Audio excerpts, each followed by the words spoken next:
जळगाव जिल्ह्यात मानवी आरोग्यास अपायकारक भेसळयुक्त दूध विक्री करणाऱ्या इसमावर स्थानिक गुन्हे शाखेची कारवाई।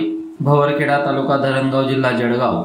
दिनांक 29 जुलै 2025 रोजी वरिष्ठ पोलीस निरीक्षक संदीप पाटील यांना मिळालेल्या माहितीच्या आधारे भवरखेडा येथील सोमनाथ आनंदा माळी या इसमाने त्याच्या राहत्या घरी दुधात भेसळ केल्याचे उघड झाले। भेसळाचे साहित्य जप्त: 38 लिटर मिक्स दूध, 38 लिटर भेसळयुक्त मिश्रण, 1.6 किलोग्रॅम रिफाइंड पाम कर्नल तेल, 4.5 किलोग्रॅम स्प्रे ब्राइट पावडर यासह स्थानिक गुन्हे शाखा, धरणगाव पोलीस आणि अन्न व औषध प्रशासन विभागाचे अधिकारी किशोर साळुंखे यांनी ही संयुक्त कारवाई करत भेसळयुक्त दुधाचा पर्दाफाश केला।